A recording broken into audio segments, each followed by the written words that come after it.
Yep. Republicans could take the House? I think so. You know, we never want to, my background's in athletics, you never want to be overconfident, but you do want to be confident and you want to campaign confidently. But I do think it's happening because of what I just said. You know, all the problems we see, 9 out of 10, think about this, and I've been in politics a while, you've been covering politics a while, 9 out of 10 of our fellow citizens think the country's on the wrong track. That is usually the best indication of what's about to happen in an upcoming election. So I think it's going to be a big change. I think it could be really big for Republicans. And then if we're elected, we got to have the courage to do what we told the voters we're going to do and do the things that we should do for the American people. See, I look at it, and maybe I look at it with sort of jaundiced eyes, but I think what's going to happen is it looks like the Republicans are going to win. I mean, with the economy as it is, and they always blame the party that's in power, and the Democrats have House, Senate, and the White House.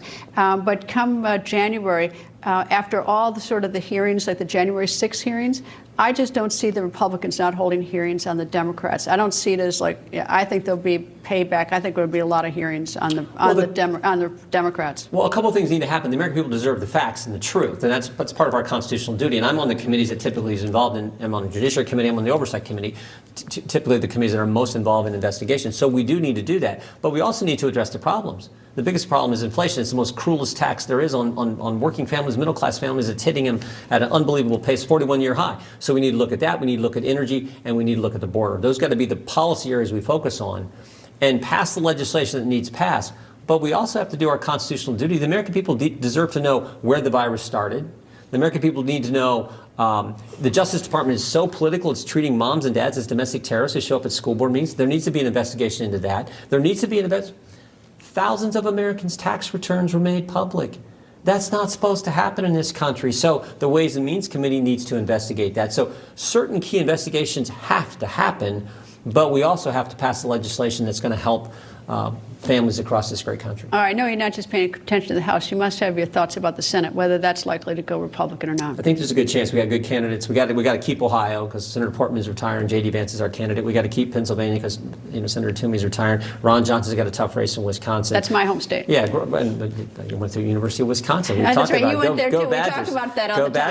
Badgers. So we need to. Ron Johnson's a great senator and one of the senators I'm probably closest to. We've got a good candidate in Adam Laxalt in Nevada. We got a good candidate in Georgia. We got to win some of those states. I think it can happen, but it's a little harder. But let's hope it does, and that Republicans are in charge of both the House and the Senate. You know, we all make the assumption the House is going to go Republican. Questionable about the Senate, whether you're right or not. I mean, that's a guess more. People, yeah. But then you look at President Biden, the situation he's in if he doesn't have the House. Yeah. I mean, what's going to happen his last 2 years? I mean, hopefully we can stop the craziness so it doesn't get any worse. And then, frankly, we have to use the appropriations process to get some big policy done. I think it's probably immigration, but it could be energy. But what could he get done in the last 2 years? I mean, is he going to come negotiate with you if you have the House?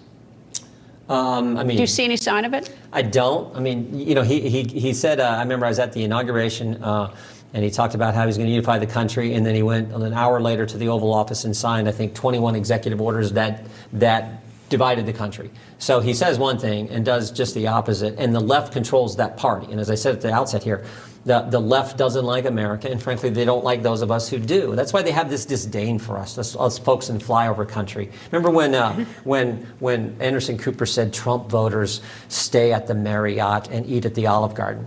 And you know, because he stays at the Ritz and eats at five-star restaurants. And I was telling one audience, I said, I don't know, but where I'm from, the Olive Garden and Marriott's a pretty good weekend. I like those places too. So that's the attitude they have, and that's what. Even though he says one thing, they have this disdain for folks in flyover country.